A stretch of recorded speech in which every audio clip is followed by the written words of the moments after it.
Hello students, sphere chapter के lecture 6 में आपका स्वागत है। आज हमने एक बहुत इम्पोर्टेंट कंसेप्ट लेक्चर 5 के एंड में किया था, उसको एक बार हम रिकॉल करेंगे और फिर उससे रिलेटेड हम क्वेश्चंस करेंगे, ठीक है। But before doing all this, first of all I want to tell you some basic concepts which will be very helpful to understand this lecture 6. तो देखिए मैंने क्या लिखा है, basic concept related to lecture 6।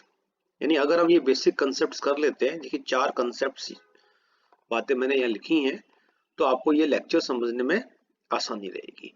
First of all आप इस figure में क्या नोटिस कर रहे हैं, देखिए आप इस फिगर में हम नोटिस कर रहे हैं कि देयर इज ए प्लेन, एक प्लेन है जिसकी की इक्वेशन हमारी जनरल फॉर्म में ये हुए ax plus by plus cz plus d equals to 0 and there is a point C which does not lie on the plane।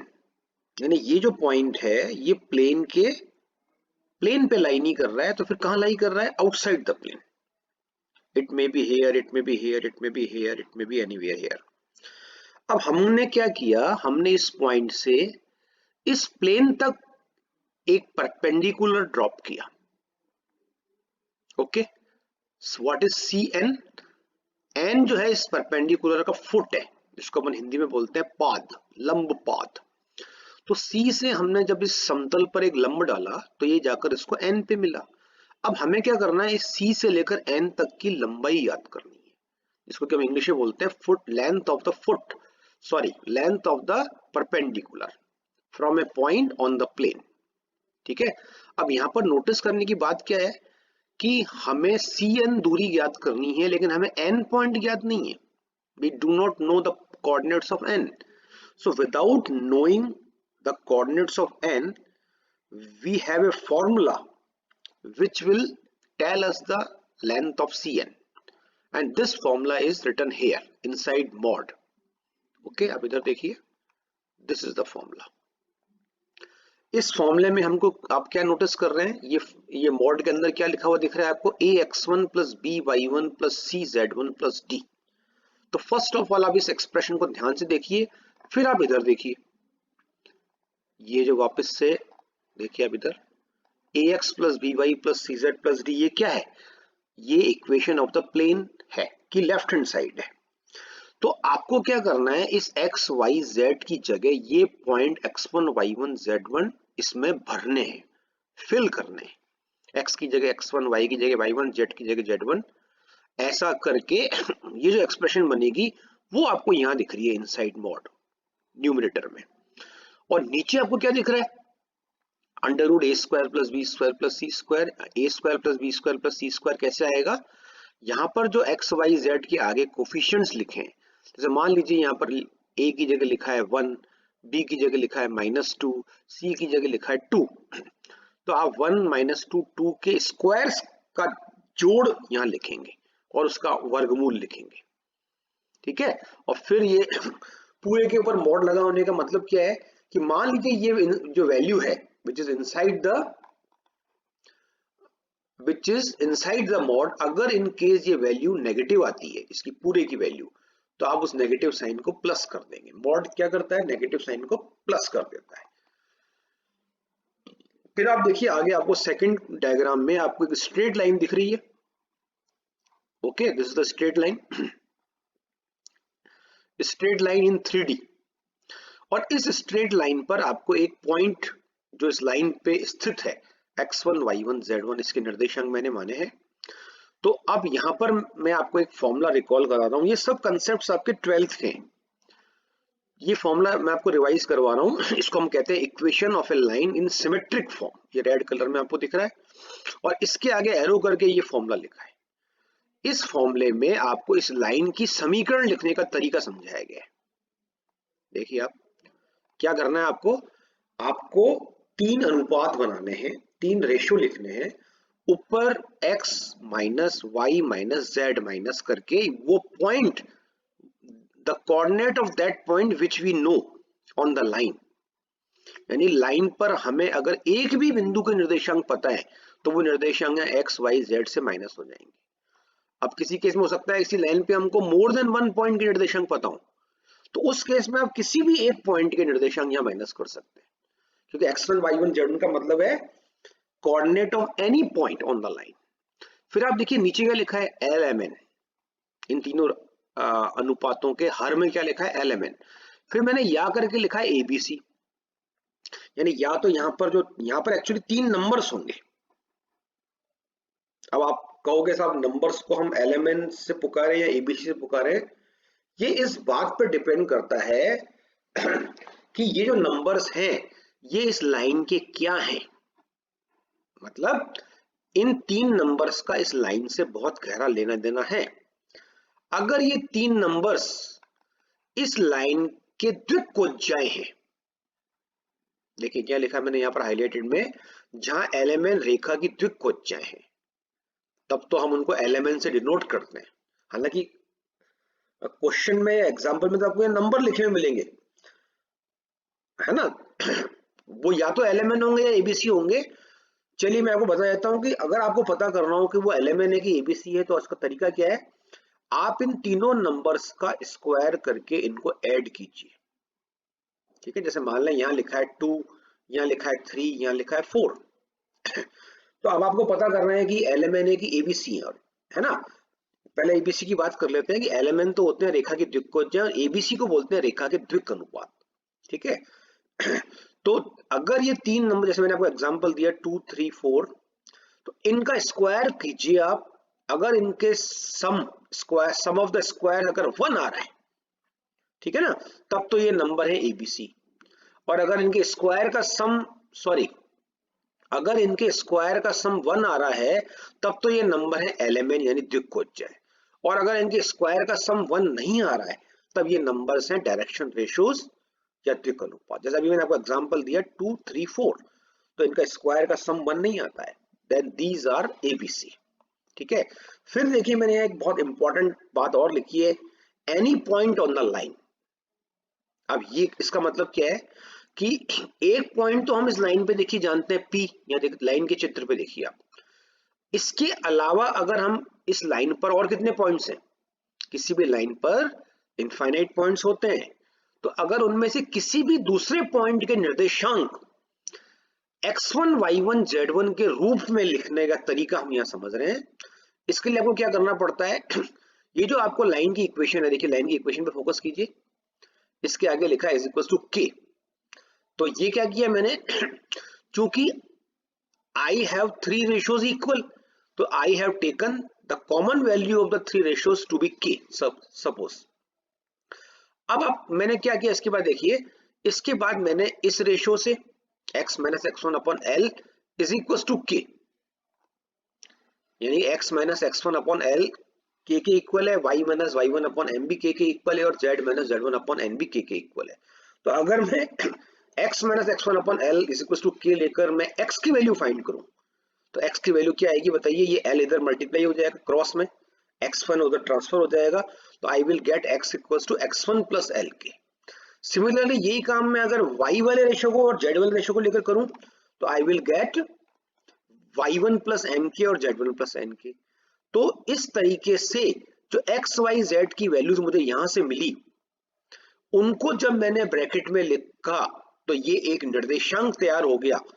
ये निर्देशांक किसको रिप्रेजेंट कर रहा है, इस लाइन पर किसी भी पॉइंट के कोऑर्डिनेट को, यानी इस लाइन पर जितने भी अनंत बिंदु हैं उन सबको ये निर्देशांक निरूपित कर रहा है। अब आप कहोगे साहब ये कैसे पॉसिबल है, अनंत के अनंत बिंदु के निर्देशांक इस एक निर्देशांक से कैसे रिप्रेजेंट हो रहे हैं या व्यक्त हो रहे हैं।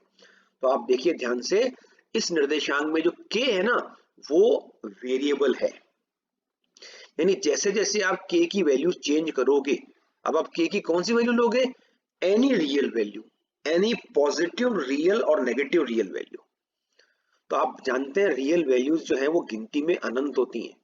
तो अगर रियल नंबर्स, ये मैं यहाँ k की जगह कुछ भी रखूंगा तो उससे हर बार, हर डिफरेंट k के लिए हर बार यहाँ पर एक निर्देशांक तैयार हो जाएगा, और वो हर निर्देशांक इस लाइन पर स्थित किसी न किसी बिंदु का होगा। ओके, ठीक है। अब आप देखिए यहाँ पर हम एक कंसेप्ट और डिस्कस कर रहे हैं। थर्ड नंबर में देखिए क्या लिखा हुआ दिख रहा है आपको, उपरोक्त चित्र 1 में रेखा CN की इक्वेशन।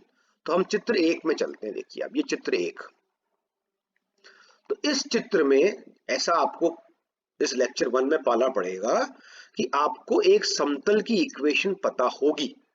ध्यान से सुनिए, आपको क्या पता होगी, इक्वेशन ऑफ ए प्लेन, और एक पॉइंट जो प्लेन के आउटसाइड है उससे हमने प्लेन पर एक लंब डाला हुआ है।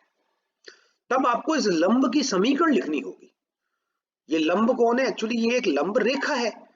तो रेखा की समीकरण लिखने का तरीका अभी भी हमने बेसिक कंसेप्ट 2 में सीखा। क्या करना पड़ता है रेखा की समीकरण लिखने के लिए, ऊपर एक्स वाई जेड से माइनस करना पड़ता है रेखा पर स्थित किसी भी एक पॉइंट के, किसी भी एक नोन पॉइंट के निर्देशांक। तो आप बताइए इस रेखा पर आपको कौन सा पॉइंट नोन है। नेचुरली हमको केवल एक पॉइंट नोन है, दैट इज सी, और इसके निर्देशांक मैंने क्या मान रखे, x1 y1 z1। तो आपको ये निर्देशांक ऊपर x y z से देखिए माइनस करने पड़ेंगे। ये दिख रहे हैं आपको यहाँ पर ऊपर रेशो में दिख रहे हैं। और फिर आप देख कंसेप्ट 2 को याद कीजिए, मैंने आपको क्या कहा था, आपको नीचे या तो रेखा की द्विकोज्याएं लिखनी है या रेखा के द्विक अनुपात लिखने हैं। तो अब आपको इस लंब रेखा की द्विकोज्या या द्विक अनुपात में से क्या पता है।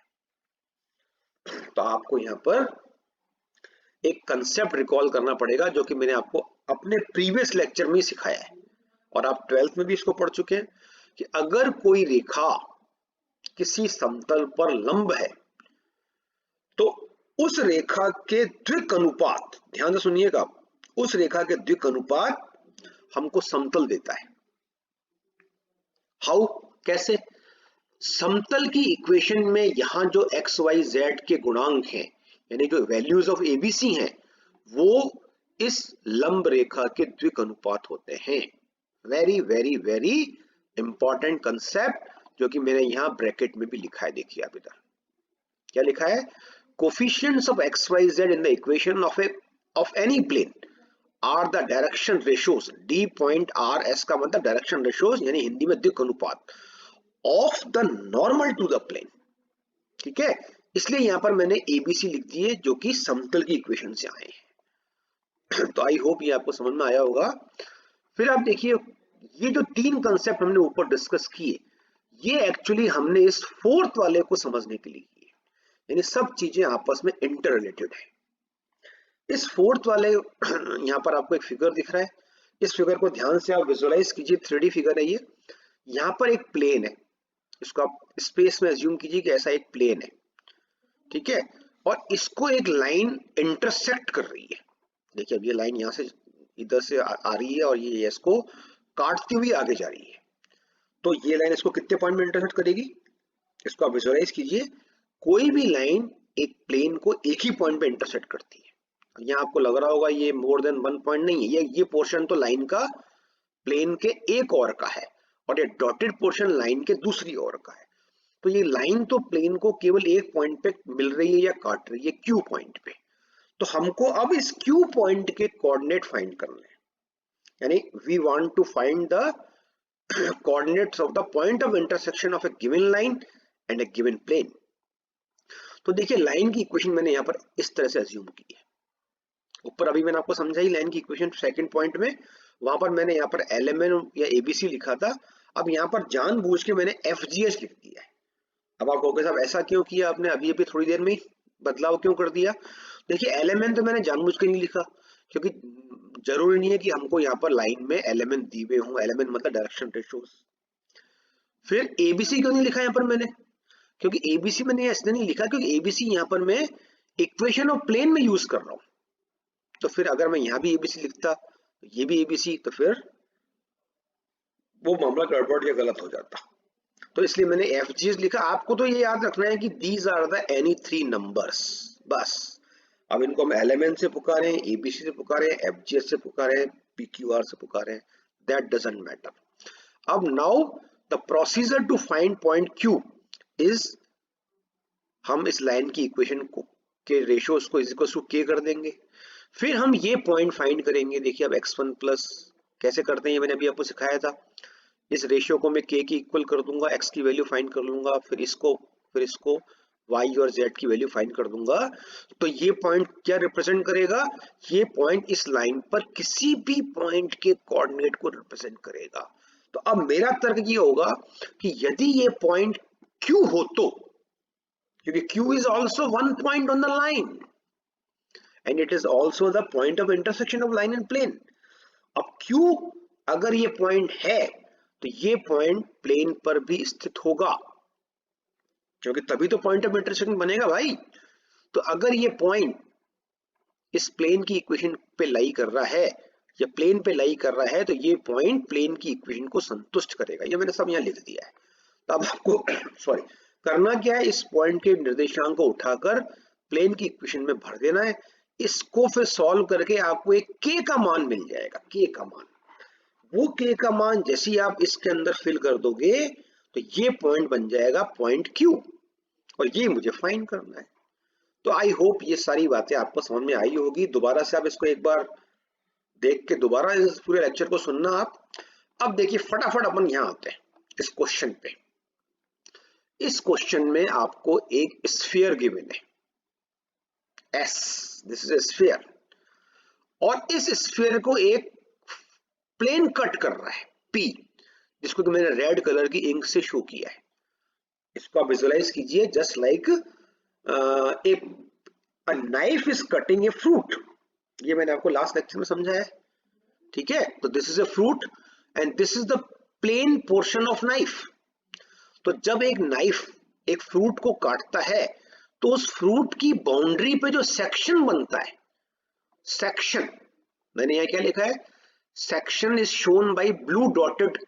तो ये जो ब्लू कलर की इंक देखो, चलिए यहाँ पर हो सकता है सारी इंक आपको जैसी लग रही हो, पर स्फीयर मैंने ब्लैक से बनाया था और ये dotted dot dot dot dot portion है ये ब्लू से बनाया था, इसलिए मैंने यहाँ लिखा है ब्लू डॉटेड। तो ये जो सेक्शन बनता है, जो अभी हमको एक लीफ नुमा दिख रहा है, पत्ती जैसा लग रहा है, एक्चुअली ये एक सर्किल होता है। तो इस सर्किल के अगर हमें, इस सर्किल का केंद्र कौन होता है, याद कीजिए लेक्चर 5 से, इस सर्किल का केंद्र होता है पॉइंट N, और N कौन है, स्फीयर के केंद्र से समतल पर डाले गए लंब का पाथ, ठीक है। तो ये है वृत्त का केंद्र, N is the centre of the circle. और ये जो CN डिस्टेंस है, इसको हम अब हमें यहाँ पर CN डिस्टेंस अभी बताऊंगा मैं आपको। हमें यहाँ पर करना क्या है, हमको वृत्त का केंद्र और इस वृत्त की त्रिज्या फाइंड करनी है।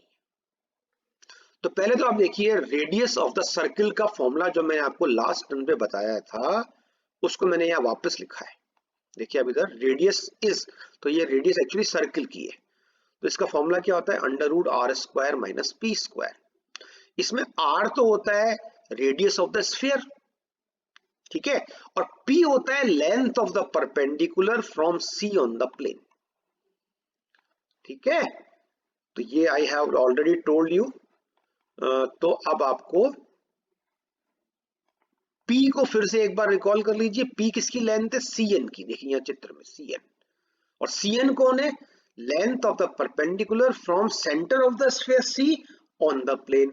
इसको हम कैसे निकालेंगे, इसके लिए हमने बेसिक कंसेप्ट 1 में आपको फॉर्मूला बता दिया। यानी बेसिक कंसेप्ट 1 में जो हमने सूत्र देखा उससे हम P निकालेंगे। रेडियस निकालने का तरीका हमको स्फीयर की इक्वेशन से आता है। तो इन दोनों वैल्यूज को जब मैं यहाँ पुट कर दूंगा, अभी हम इसका एक क्वेश्चन करेंगे, तो इसको सॉल्व करके जो वैल्यू आएगी वो आ जाएगी रेडियस ऑफ द सर्किल, ठीक है। और फिर एंड पॉइंट कैसे निकालेंगे, इसको आप क्वेश्चन के दौरान देखिएगा। अब एक और बात मैं आपको बता रहा हूं, देखिए आप, ये बहुत ज्यादा इंपॉर्टेंट है, बिल्कुल दिमाग में इसको हमें जमा के रखनी है बात, कि 3D के अंदर अगर मैं आपसे पूछूं कि साहब एक इक्वेशन ऑफ सर्किल बोल के बताओ, तो आपका जवाब होगा x² + y² + 2gx + 2fy + c = 0, जो कि आपका जवाब पूरी तरह से सही है, लेकिन ये लिमिटेड दायरे का जवाब है। मतलब ये जो इक्वेशन हमने रट रखी है, जो मैंने अभी आपको बोल के बताई, ये equation of a circle in xy plane है। यानी ये उस वृत्त की समीकरण है जो एक समतल xy में लाई करता है। अब हमको यहाँ पर एक सर्किल की इक्वेशन बोलनी है, लिखनी है, वो सर्कल एक्स वाई प्लेन में लाई नहीं करता है, तो कहां लाई करता है? Anywhere in 3D space. यानी अगर कोई सर्कल 3D स्पेस में कहीं भी लाई कर रहा है तो उसकी इक्वेशन को लिखने का तरीका बड़ा ही नए तरीके का और बहुत ही इंपॉर्टेंट है। वो सर्कल की इक्वेशन, दो इक्वेशंस को कंबाइंड रूप में लिखने से व्यक्त होती है। मतलब अगर मेरे पास ये देखिए, बताइए किसकी इक्वेशन है? ये इक्वेशन है किसी स्फीयर की। ये किसकी इक्वेशन है? ये इक्वेशन एक प्लेन की है। आपको स्फीयर की इक्वेशन और प्लेन की इक्वेशन को आइडेंटिफाई करना अब तक आ गया होगा। तो अगर आपके पास एक स्फीयर और एक प्लेन है एंड बोथ आर इंटरसेक्टिंग, देखिए यहाँ क्या लिखा है ब्रैकेट में, यानी कि प्लेन सर्किल को काट रहा है।